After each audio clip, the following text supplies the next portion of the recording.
So let's talk about 5 harsh truths when it comes to dating and avoidant attachment styles. Specifically in this video, we're going to cover dismissive avoidance.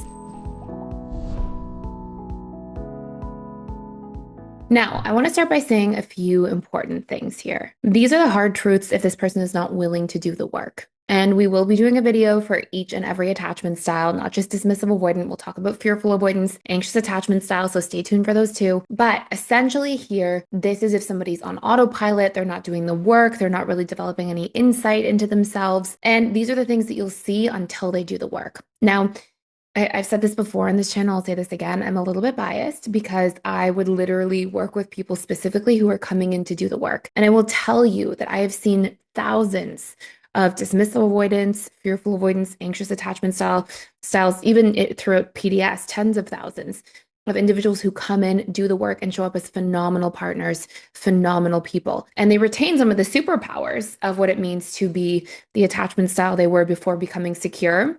So, for example, in the case of the dismissive avoidant, they retain the ability to be grounded and practical and well thought out, and their sense of stability and intelligence. And then they also bring on these beautiful, warm characteristics of the securely attached person: the ability to move through conflict, the ability to have those vulnerable conversations, to co-regulate and soothe their partner and make healthy compromises. So, I do want to say, like, just because we're covering this doesn't mean this is how this person's going to be if they're willing to do the work. But if you're listening to this as the partner or loved one of an avoidant, you need to be vetting for that. You need to be vetting to see, is this person actually doing the work so that we can get to that point? Because if they aren't, then, like we'll talk about in this video, if they're not willing to do the work, then generally you will see some of these harsh truths show up. And this is where things will become more tricky in the long term. And maybe some of your needs or standards in a relationship won't be met. So let's talk about what happens if they don't. Okay, so first and foremost, I think one of the most important things to acknowledge is that if a dismissive avoidant isn't willing to do the work, they will have this shutdown stage. Okay, so they will go through, generally, there's 2 stages of this. The first stage is around the 4 to 6 month mark. And at around 4 to 6 months, we see this initial retreating from a relationship. And really, this is when they generally start to build attachment. And when we really build an attachment to somebody else is when our attachment style shows up the most. And so in this particular stage, you may see them start to retreat, withdraw, and then we get hit much harder by the second stage, which is in the power struggle stage of relationships, usually about 1.5 years or 2 years. If you make it through the dating stage and end up in a relationship together, when you get from the honeymoon into the power struggle after that, in those proceeding stages, what you will see here is there's a bigger shutdown stage. And that shutdown will be around emotional connection, will be around physical intimacy, will really be this general retreating as a whole. And usually it's because they, in the power struggle stage, don't know how to work through conflict. So they kind of build up resentment. They build walls between themselves and other individuals as a form of self-protection. And generally you'll see as well that their own feelings scare them. Their own sense of vulnerability scares them. And they deal with that or handle that by pushing away further and creating more space, because that is how they regulate. That is how they're used to coping. Okay, so that's one of the first hard truths, because that will be a tricky situation. Another hard truth is that you'll generally see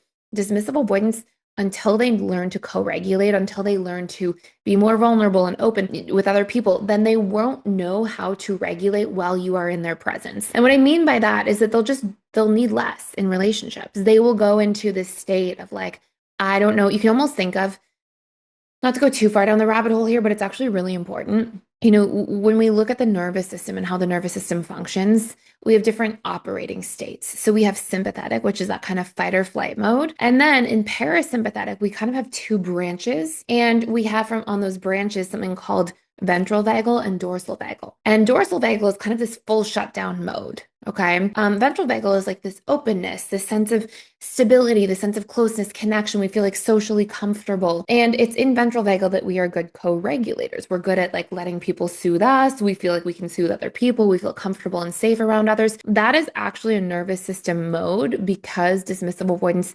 don't co-regulate very effectively, and they were never taught to growing up, right? It's not like they're not capable. It's just that they literally haven't had the modeling and the practice that other attachment styles have had more of generally. So they spend much more time in this, like, extreme kind of shutdown mode, or in this fight or flight mode. And so their ability to truly be comfortable and re-regulate around people is very minimal. And so as a result of this, they'll always need less connection, because what dismissive avoidants do is as a means to go self-regulate or re-regulate, They basically go from being in fight or flight mode to like this complete shutdown mode, or even more like a functional freeze kind of mode, which is sort of a blending of the states. But they go into this space where they don't know how to come out of that. And so they will retreat. And that's their way of basically self-soothing. And so until they learn how to soothe with others, they're going to need less frequency of texting. They're going to need less time on the phone. They're going to need less time spent together in terms of quality time. And so that can leave somebody feeling not satiated that they're in a relationship with. Now, again,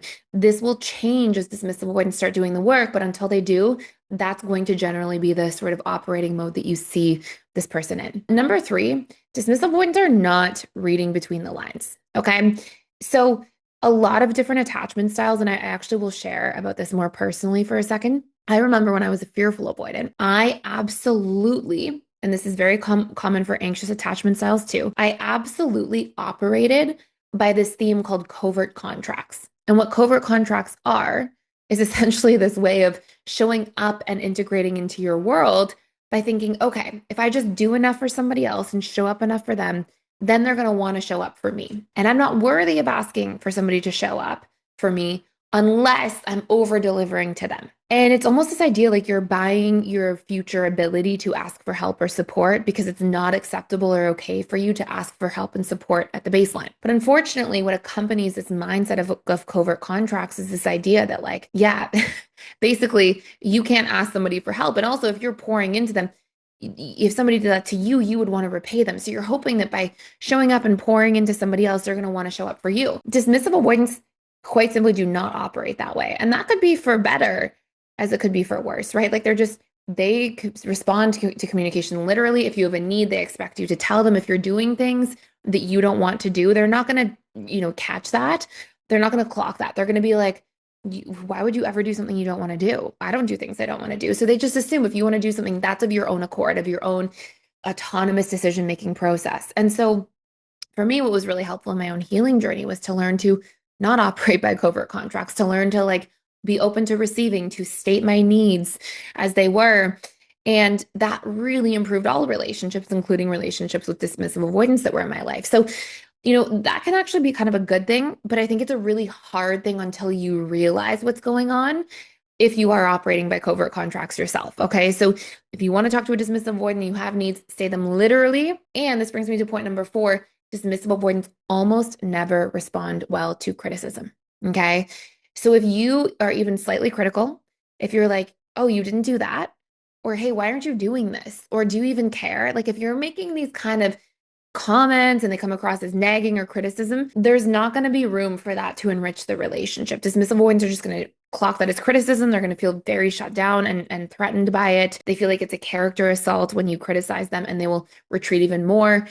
Whereas some other attachment styles might be like, oh, you need something. And behind every criticism, there's always a need, right? However, that's not going to be something dismissive avoidants catch. So again, it almost forces somebody in a relationship with them to grow into being able to communicate their needs literally, and also to positively frame them, to say what you do need instead of what's not happening. So instead of saying, hey, you're never showing up for this, you don't care, say, hey, I would love for you to show up for this. Let's make a plan around it. Or this is what that looks like. So, if it's for more quality time, let's plan something fun this weekend to do together. I would love more quality time in the relationship. You're saying what you do want. That's where you're going to get responses. Okay. So really, do not operate by covert contracts and need that literal communication, and they're sensitive to criticism. Now I have one more really important point, and I think it's probably the most important of all of them. But before I get to that, I just want to let you know we do this twice a year. We're doing it right now. It is a 14-day free trial to the Personal Development School. It gives you access to all of the different courses that we have in there, all the different daily events if you want to come in and ask me questions personally. But specifically, if you're looking to improve the relationship with an avoidant, we actually have courses specifically all about this. It's called the Dismissive Avoidant in the 6 Stages of Relationships. It's about how they're going to operate, what triggers will come up, how to address those triggers, how to communicate your needs based on the stage that you're in. It just is like this really in-depth roadmap. And 14 days is more than enough time to get through all of the course, and definitely an extra course as well. And you can download all the different course materials in the platform. Like there's just so much available there for you. So check it out. We do this twice a year. Don't miss out on this opportunity. We aren't going to do it again for quite some time. Now, number 5, fifth harsh truth about dating an avoidant.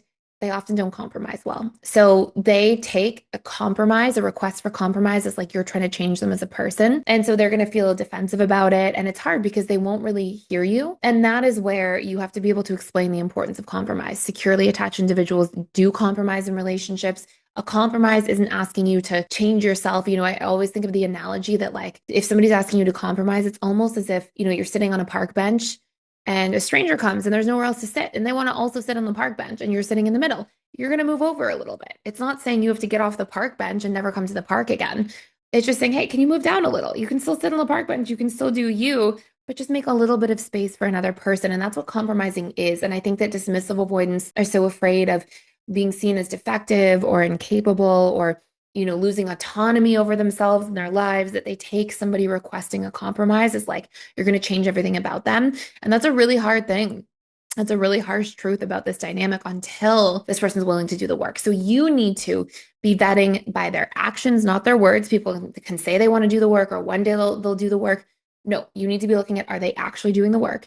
Is that needle actually moving? If it is, amazing. You can have a beautiful relationship with this person because you'll grow securely attached together if you're both doing the work. If they're not doing the work, you need to set a deadline, give it a shot. And if at the end of the deadline that needle hasn't moved, you have to give yourself permission to walk away because it really enables somebody if you stick around in the first place as well and are just okay with whatever kind of comes. No, we want to be growing. Relationships, one of the biggest important parts of a relationship and reasons for having a relationship is for growth, just as much as for love and connection and so many other of our basic needs. So that is it for today.